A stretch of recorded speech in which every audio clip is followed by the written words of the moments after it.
My own son looked me in the eye over Sunday dinner and said, "You're dead to me, old man," because I wouldn't co-sign his third luxury car loan in 2 years. I'm Marcus Sullivan, and I've spent 35 years building something my son never bothered to understand. He thought I was a washed-up mechanic living paycheck to paycheck, embarrassing him in front of his social media influencer girlfriend who has 800,000 TikTok followers. What he didn't know was that the dead broke bad he was ashamed of owned a $10 million automotive empire. Before we jump back in, tell us where you're tuning in from. And if this story touches you, make sure you're subscribed, because tomorrow I've saved something extra special for you. And by the time he woke up the next morning, he really was dead to me, legally, financially, and completely. If you're watching this, please hit subscribe and let me know in the comments where you're watching from, because this story begins 4 decades ago when I made a promise to myself about the difference between earning respect and demanding it. That promise would cost my son everything he thought he was entitled to. Most people look at me and see exactly what my son Derek sees, a 58-year-old guy with permanent grease under his fingernails, wearing Carhartt work shirts that have seen better decades, driving a beat-up 1998 Chevy Silverado with 240,000 miles on it.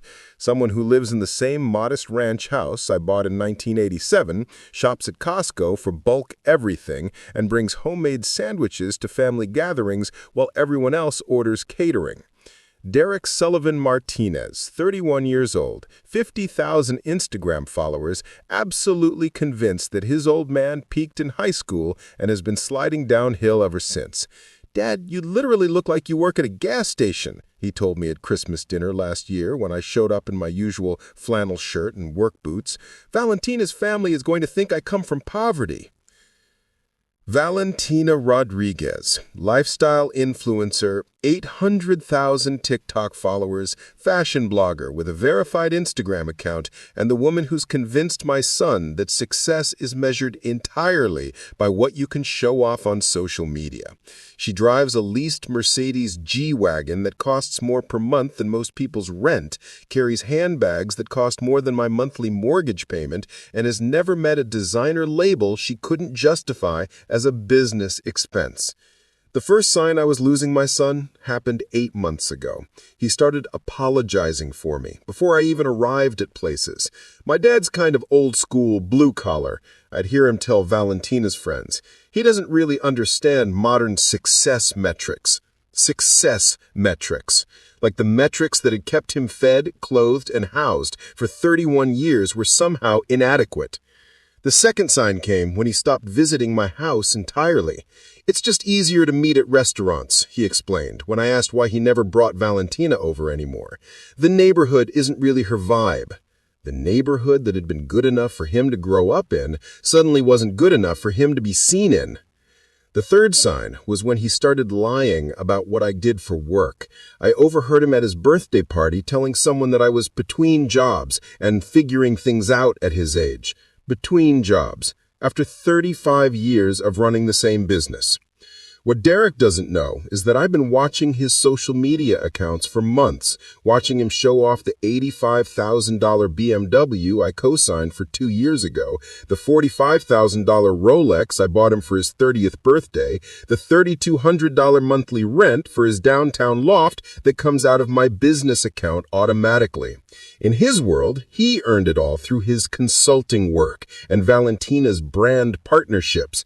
I was just a lucky guy who happened to have decent credit when he needed a cosigner. "My dad's in automotive," he heard Valentina's father at a barbecue last summer. "Small operation. He gets by, but he doesn't really scale with modern market dynamics."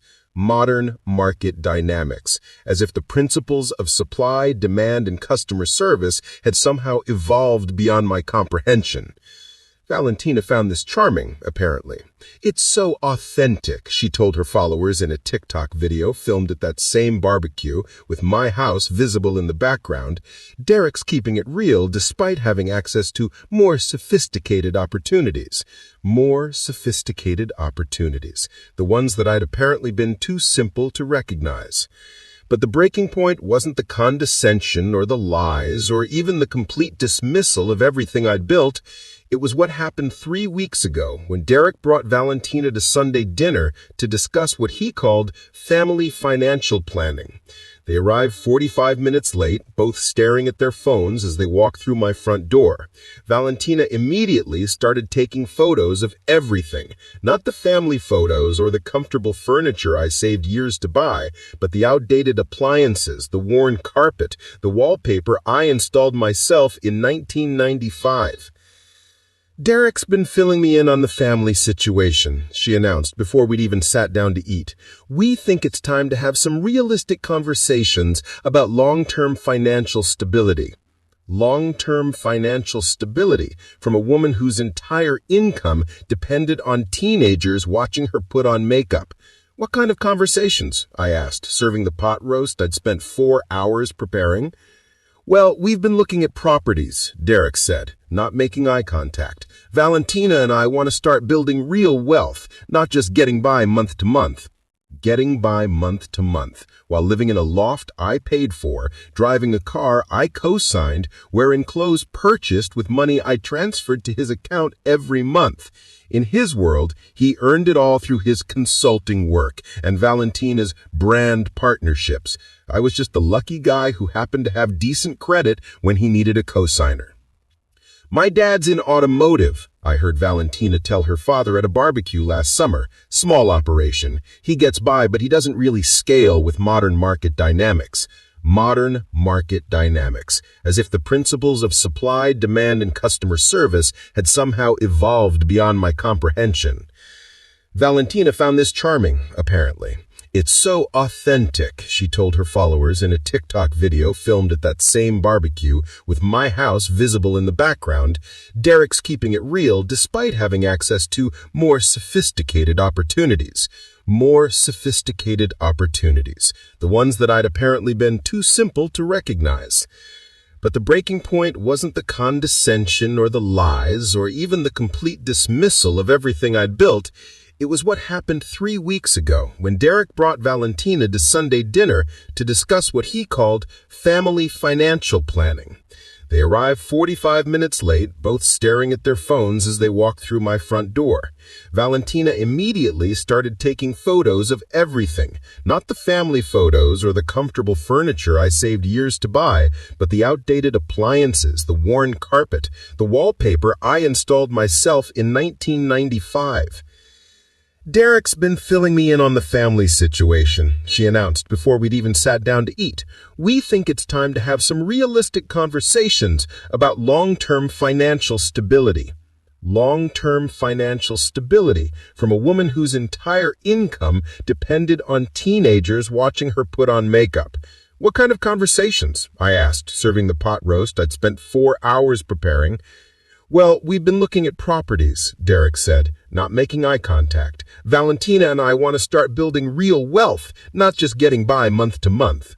Getting by month to month, while living in a loft I paid for, driving a car I co-signed, wearing clothes purchased with money I transferred to his account every month. In his world, he earned it all through his consulting work and Valentina's brand partnerships. I was just a lucky guy who happened to have decent credit when he needed a cosigner. "My dad's in automotive," I heard Valentina tell her father at a barbecue last summer. "Small operation. He gets by, but he doesn't really scale with modern market dynamics."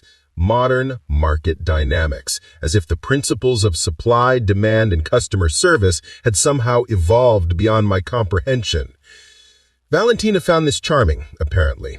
"It's so authentic," she told her followers in a TikTok video filmed at that same barbecue with my house visible in the background.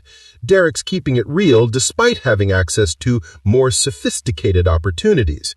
More sophisticated opportunities, the ones that I'd apparently been too simple to recognize. But the breaking point wasn't the condescension or the lies or even the complete dismissal of everything I'd built.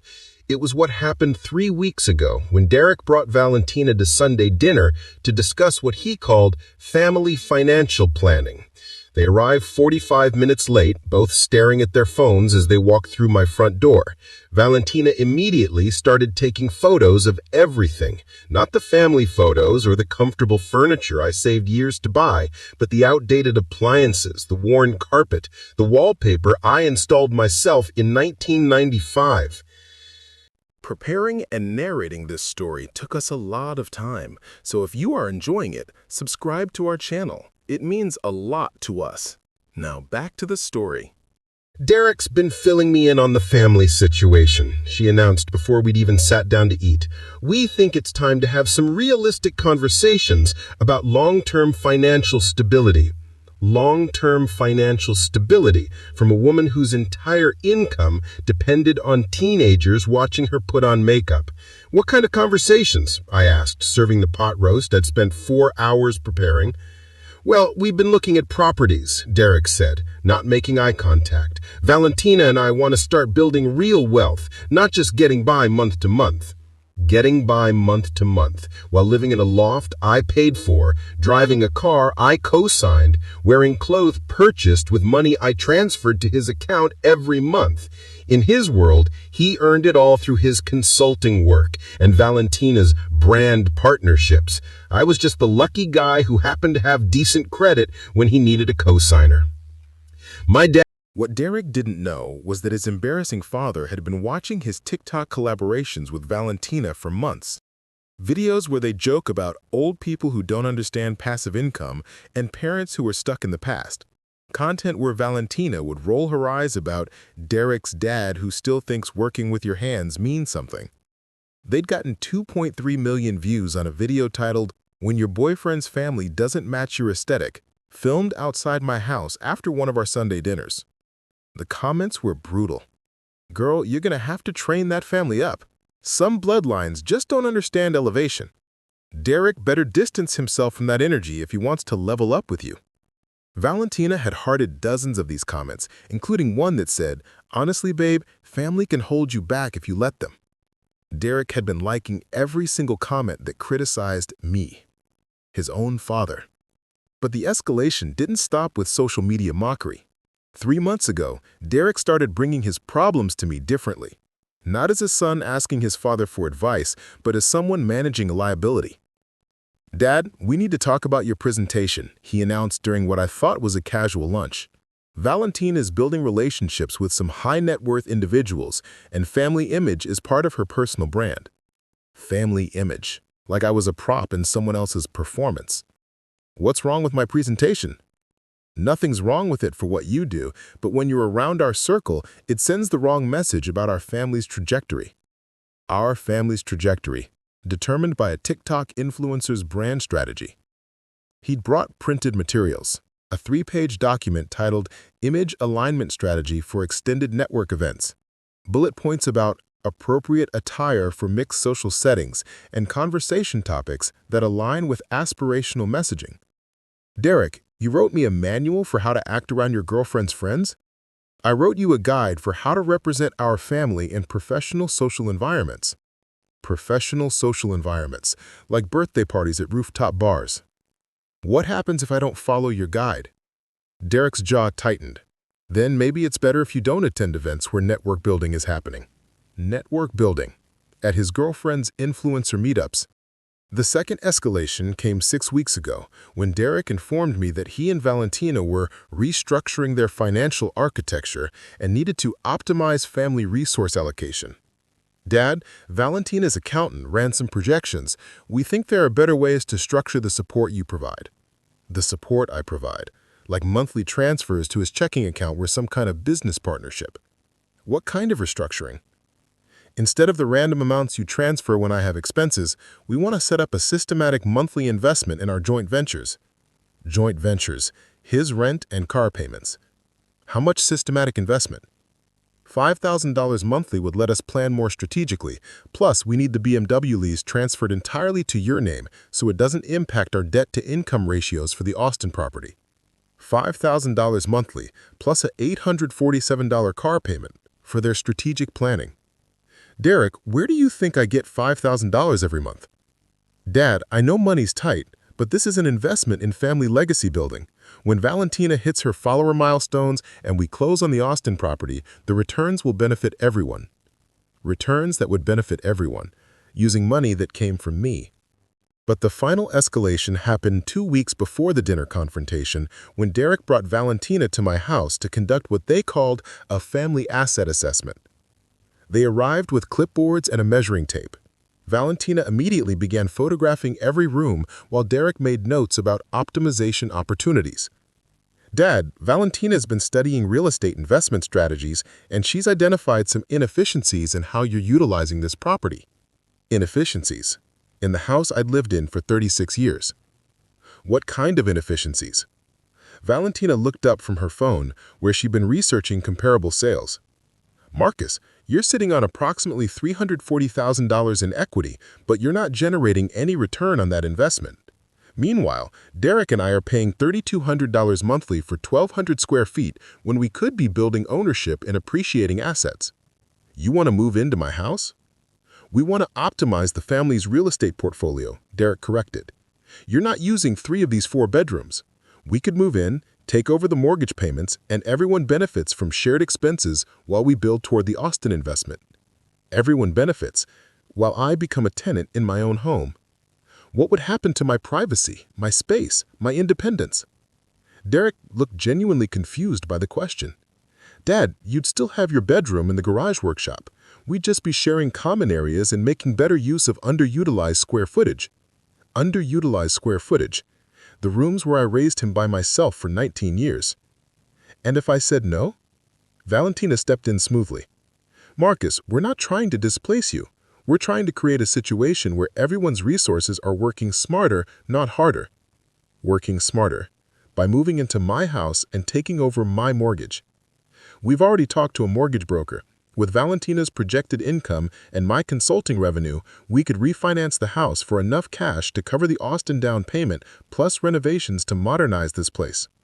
Renovations to modernize the house I'd spent 40 decades maintaining and improving with my own hands. Derek, this house isn't an investment property, it's my home. Dad, that's exactly the scarcity mindset that keeps people from building generational wealth. You're thinking like a renter instead of thinking like an investor. Thinking like a renter, in the house I owned outright. That's when Valentina decided to explain social media strategy to me. Marcus, I know this might seem overwhelming, but Derek and I have been documenting our wealth-building journey for my followers. The family collaboration angle is performing really well. We're getting comments asking when you'll start your own account. My own account, to document their takeover of my house. What would I post about? Authentic blue-collar perspective on supporting your children's dreams, she said immediately. There's a huge market for that demographic.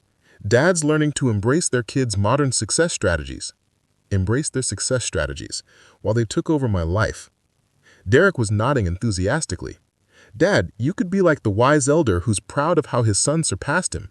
Valentina's followers love inspirational family content. Surpassed him, while living in his house and spending his money. What if I don't want to be content for your social media? Both of them stared at me like I'd said something incomprehensible. Dad, this is an opportunity for you to be part of something bigger than just fixing cars for the rest of your life.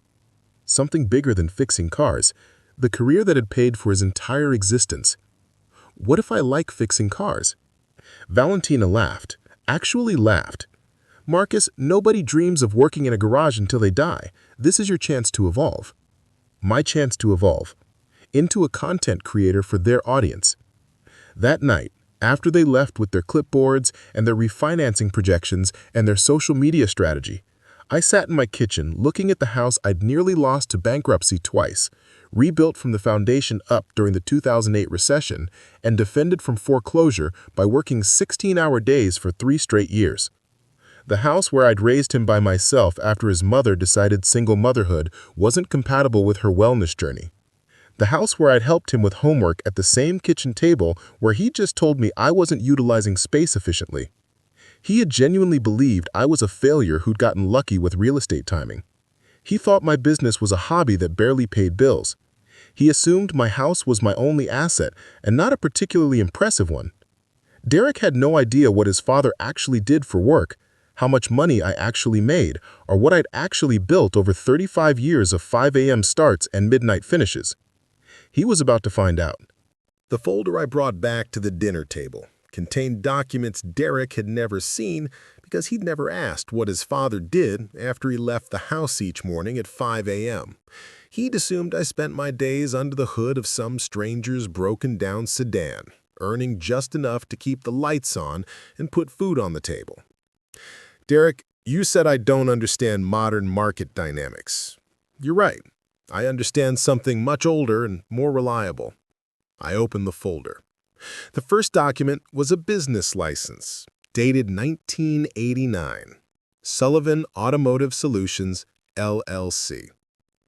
"What's this?" Valentina asked, leaning forward with a phone still recording. "This is what your boyfriend thinks is a small operation that just gets by."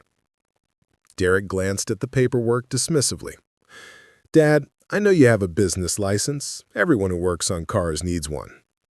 I pulled out the second document, a contract with Ford Motor Company, dated 2019. Derek's eyes moved across the page, trying to make sense of the numbers he was seeing. "This is a parts supply contract," I explained calmly. "Sullivan Automotive Solutions provides custom fabricated components to Ford's specialty vehicle division. The annual value is $2.3 million. Valentina stopped recording. "That can't be real." I handed her the contract. Page 3 has the payment schedule. Monthly deposits of $191,000 plus bonuses for early delivery and quality benchmarks. Derek was staring at the Ford letterhead like it was written in a foreign language. "Dad, this says you're a certified Ford supplier." "I'm a certified supplier for Ford, General Motors, Chrysler, Tesla, and Rivian." I pulled out 5 more contracts. "I don't fix broken cars, Derek. I manufacture specialized components for electric vehicle conversions and classic car restorations." The room went completely silent, except for the sound of Valentina frantically scrolling through the contract pages. Sullivan Automotive Solutions owns 6 manufacturing facilities across Texas, Oklahoma, and Arkansas. We employ 127 people full-time, plus seasonal contractors. Our primary business is producing limited-run components that larger manufacturers can't justify tooling up for. Derek's voice came out as a whisper. 6 facilities? "The building you think is just my garage workshop, that's our research and development center. The actual manufacturing happens in climate-controlled facilities with computer-guided machinery that costs more than most people's houses." I pulled out my phone and opened an app Derek had never seen. The screen showed real-time production data from all 6 locations. Today's production run: 847 custom transmission mounts for Tesla Roadster conversions, 312 suspension brackets for Ford Bronco resto mods, and 156 exhaust manifolds for GM's electric Corvette project. I scrolled down. Today's revenue: $73,400. Valentina was doing math on her phone calculator. "Marcus, if this is real, you make more in one day than most people make in 2 years. Good week, bad week, it averages out to about $22,000 daily." I pulled out another document. This is our 2023 tax return. Annual gross revenue: $8.7 million. Net profit after expenses and payroll: $3.2 million. Derek dropped his fork. It clattered against his plate like a gunshot in the silence. "But you drive that old truck. You live in this house. You shop at Costco." "Derek, why would I need a $100,000 car to drive to work? Why would I need a mansion when I spend 12 hours a day in a workshop? Why would I shop at overpriced stores when Costco sells the exact same products for half the price?" I opened another folder. This is our expansion plan. We're opening 2 more facilities next year to handle the contract we just signed with Mercedes-Benz for their new electric G-Class conversions. That contract alone is worth $4.6 million annually. Valentina was reading our Mercedes contract with her mouth open. "Derek, your dad is in business with Mercedes-Benz." "I'm not in business with Mercedes-Benz. Mercedes-Benz buys components from me because nobody else can manufacture them to their specifications. Derek found his voice. Dad, if this is all true, why didn't you ever tell me? When did you ever ask? When did you show any interest in what I do, how I do it, or why I do it? He opened his mouth, then closed it. We both knew the answer. Derek, remember when you were 12 and you asked if you could come to work with me during summer vacation? He nodded slowly. You lasted 4 hours. You said it was boring and dirty, and you didn't understand why anyone would choose to work with their hands when they could work with their brains instead. I was 12, Dad. You were 12 when you decided my work wasn't worth understanding. You're 31 now. When did your opinion change?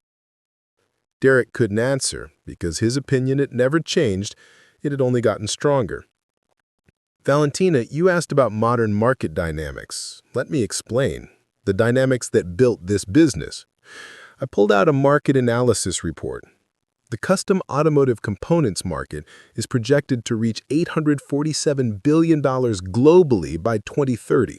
Electric vehicle conversions alone represent a $23 billion opportunity.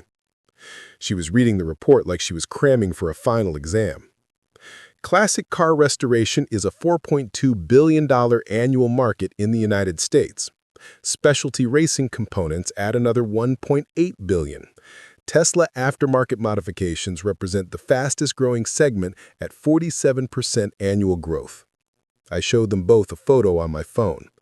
This is a 1967 Mustang that we converted to full electric drive while maintaining the original appearance. The customer paid $340,000 for the conversion work alone. Derek stared at the photo. Someone paid you $340,000 to work on their car? Someone paid Sullivan Automotive Solutions $340,000 to perform a conversion that required 847 hours of precision engineering and custom fabrication work that nobody else in the country can do at that quality level. I scrolled to another photo.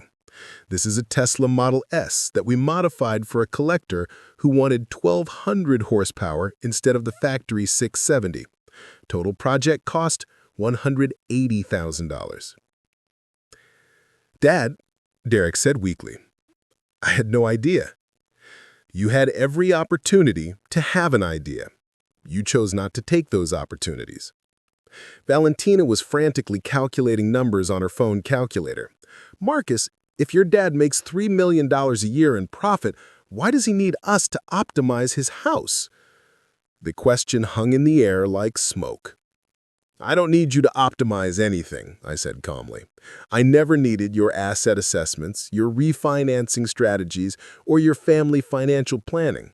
I was curious to see how far you'd take this before you bothered to ask what your assumptions were based on. Derek's face was turning red. Dad, why would you let us make fools of ourselves? Because you were so confident in your assumptions. I wanted to see what you'd do with that confidence. That's when my phone rang. The caller ID showed Jennifer Walsh, senior automotive journalist from Motor Trend magazine. Marcus, it's Jennifer. The feature article goes live at midnight tonight. I just wanted to give you a heads up that it's going to generate some serious industry attention. I put the call on speaker. Derek and Valentina listened as Jennifer continued. The article is The Stealth Titan, How One Texas Workshop Became Detroit's Secret Weapon. We're calling you the most influential automotive manufacturer most people have never heard of. Derek's mouth fell open. Jennifer, my son and his girlfriend are here. Can you tell them what the article covers? Oh, absolutely. Marcus Sullivan has revolutionized custom automotive manufacturing by bridging the gap between traditional craftsmanship and cutting-edge technology. His company's components are in some of the most exclusive vehicles in the world. We're estimating his personal net worth at around $12 million, but his industry influence is worth much more. The article includes interviews with executives from every major automaker. They all say the same thing. Sullivan Automotive Solutions is the gold standard for precision custom work. I thanked Jennifer and hung up. Derek and Valentina sat in complete silence, staring at me like they'd never seen me before. Motor Trend's website gets 2.8 million unique visitors monthly. By tomorrow morning, a lot more people are going to know what your embarrassing father actually does for work. Derek's phone started buzzing at 11:47 p.m. that same night.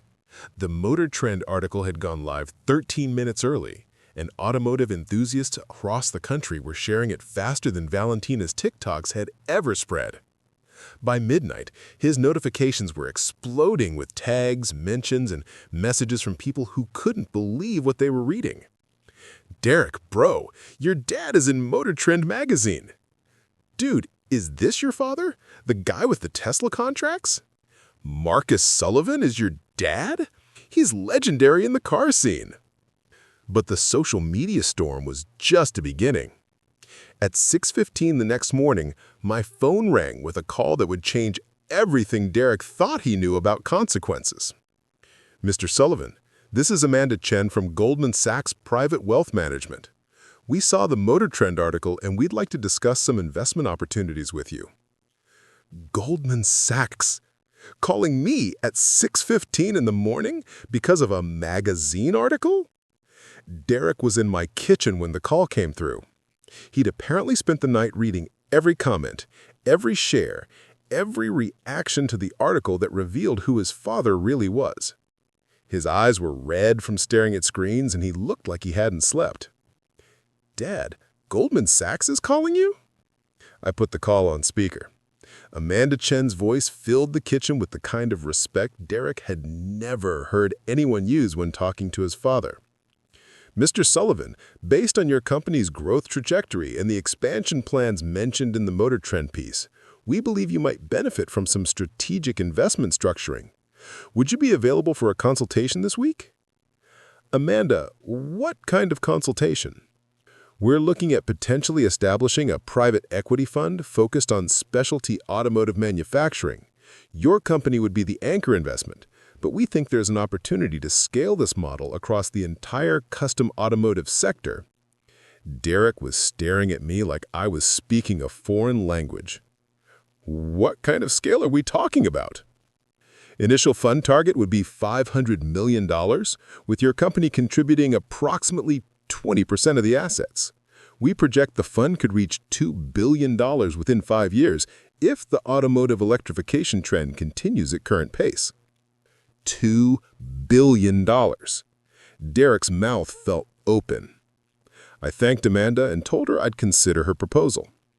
After I hung up, Derek just sat there in complete silence. "Dad, Goldman Sachs wants to give you $500 million? Goldman Sachs wants to use my success to create opportunities for other businesses. The $500 million would come from other investors who want to bet on companies like mine." "But you'd be worth—" "I'd own 20% of a fund that could be worth $2 billion. Do the math."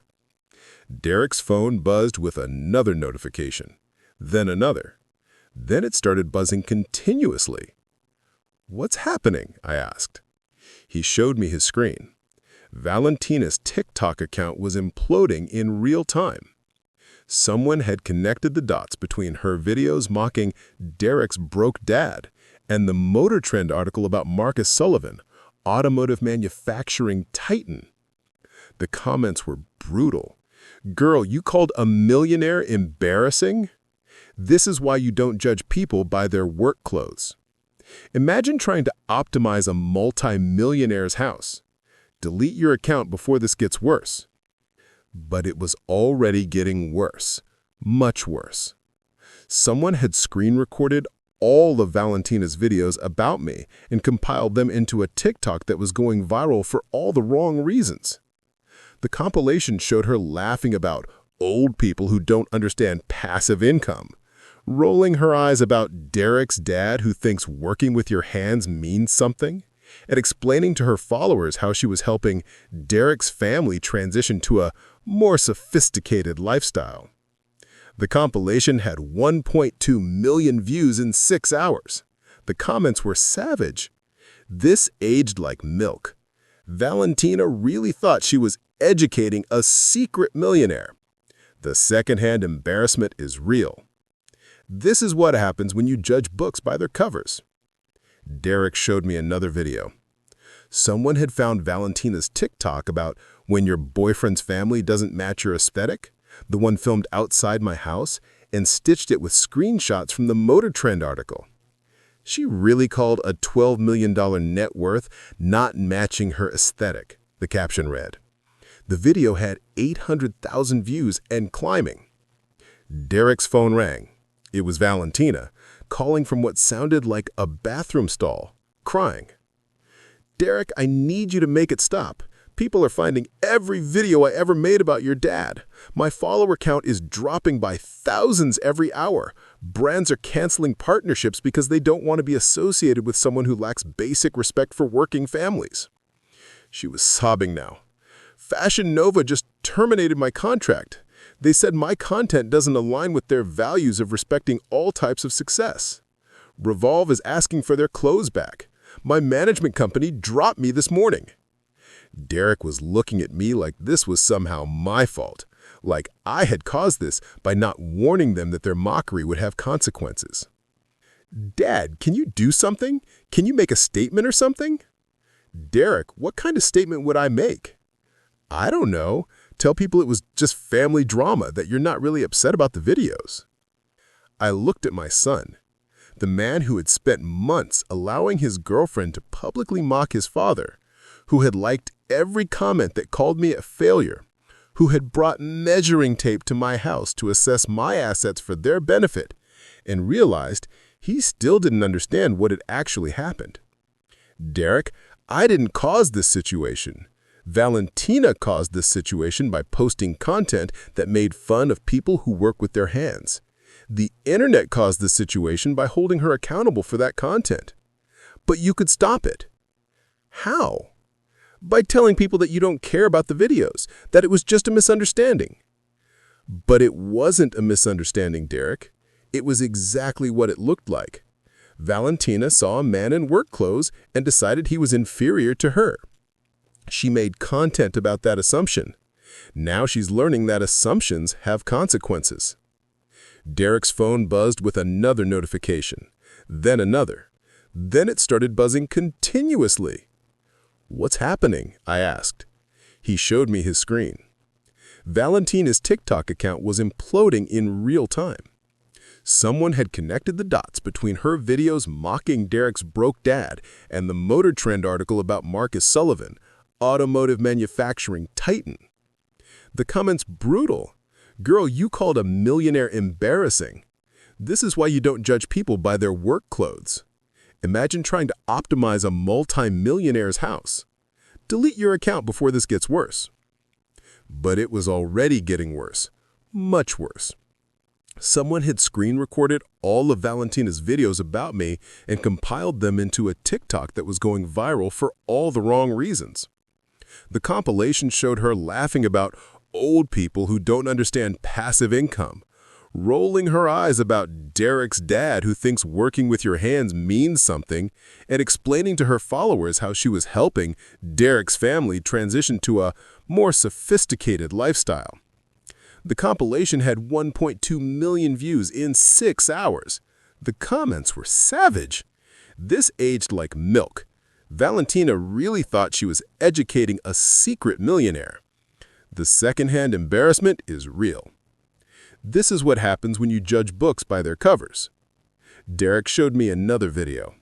Someone had found Valentina's TikTok about when your boyfriend's family doesn't match your aesthetic, the one filmed outside my house, and stitched it with screenshots from the Motor Trend article. She really called a $12 million net worth not matching her aesthetic, the caption read. The video had 800,000 views and climbing. Derek's phone rang. It was Valentina, calling from what sounded like a bathroom stall, crying. "Derek, I need you to make it stop. People are finding every video I ever made about your dad. My follower count is dropping by thousands every hour. Brands are canceling partnerships because they don't want to be associated with someone who lacks basic respect for working families." She was sobbing now. "Fashion Nova just terminated my contract. They said my content doesn't align with their values of respecting all types of success. Revolve is asking for their clothes back. My management company dropped me this morning. Derek was looking at me like this was somehow my fault, like I had caused this by not warning them that their mockery would have consequences. Dad, can you do something? Can you make a statement or something? Derek, what kind of statement would I make? I don't know. Tell people it was just family drama, that you're not really upset about the videos. I looked at my son, the man who had spent months allowing his girlfriend to publicly mock his father, who had liked every comment that called me a failure, who had brought measuring tape to my house to assess my assets for their benefit, and realized he still didn't understand what had actually happened. Derek, I didn't cause this situation. Valentina caused this situation by posting content that made fun of people who work with their hands. The internet caused this situation by holding her accountable for that content. But you could stop it. How? By telling people that you don't care about the videos, that it was just a misunderstanding. But that conversation about my will happened on a Tuesday. By Friday, Derek had called me 17 times, sent 43 text messages, and shown up at my house twice unannounced. Each time, he wanted to discuss what he called reasonable inheritance expectations and what I called consequences for 31 years of assumptions. The final conversation happened the following Sunday, exactly 1 week after Derek had told me I was dead to him. This time, he came alone. Valentina had moved back to her parents' house in Phoenix after losing 400,000 followers and every major brand partnership she'd spent 4 years building. Derek looked different. His clothes were wrinkled, his hair unwashed, his usual confidence replaced by something that looked like panic. He'd been living in his downtown loft for exactly 3 days since I'd canceled the automatic rent transfers, and he was discovering what financial independence actually meant. Dad, we need to fix this. I was in my workshop, rebuilding a 1969 Camaro engine for a collector in Dallas who was paying $45,000 for the restoration. Derek stood in the doorway like he was afraid to come inside, like he'd never actually seen me work before. Fix what, Derek? This whole situation, the will, the business, the inheritance, all of it. I continued torquing cylinder head bolts to exact specifications. What needs to be fixed? Dad, you can't leave everything to charity. I'm your son. You're my son who told me he'd build his success without me. I'm helping you do that. Derek moved closer, watching me work with tools he'd never bothered to learn the names of. I was angry. I said things I didn't mean. Which things didn't you mean? That I don't understand modern market dynamics? That I'm holding back your success? That you're dead to me? He was quiet for a long moment. All of it. None of it. I don't know. I set down my wrench and looked at him directly. Derek, what do you actually want? I want things to go back to how they were. You want me to pay your rent, your car payment, and your credit cards, while you and your girlfriend make TikToks about how embarrassing I am? Valentina's gone, Dad. She moved back to Phoenix. I heard. How are you handling the breakup? I laughed bitterly. She said I was toxic by association and that my family drama was damaging her brand recovery efforts. I'm sorry. Are you? Because you caused all of this. I picked up my wrench and went back to work. I didn't cause Valentina to make videos mocking people who work with their hands. I didn't cause you to like those videos. I didn't cause you to bring measuring tape to my house so you could optimize my assets for your benefit. But you let us do it. You watched us make fools of ourselves. Derek, how long would you have let me believe I was a failure if the roles were reversed? He didn't answer because we both knew. Derek would have let me believe anything that served his purposes. Dad, what do I have to do to fix this? That's the wrong question. What's the right question? The right question is, what kind of person do you want to be? Derek sat down on a workbench I'd built by hand in 1994. For the first time in years, he was actually listening instead of planning his next argument. I don't know anymore. A week ago, I thought I knew exactly who I was and what I wanted. Now I find out my girlfriend was using me for content, I can't pay my rent without your help, and my father is apparently some kind of automotive industry legend that I never bothered to learn about. What do you want to learn about? Everything. The business, the contracts, the manufacturing process, the employees, all of it. Why? Because I spent 31 years being wrong about the most important person in my life. I stopped working and looked at my son. Really looked at him. For the first time since he was 12 years old, Derek looked genuinely curious instead of entitled. Derek, there's something I need to tell you about the will. His face went tense. What about it? I update it every year. It's not permanent.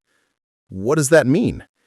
It means that if you spent the next few years actually learning about the business, actually working in the business, actually understanding what we do and why we do it, the will could change.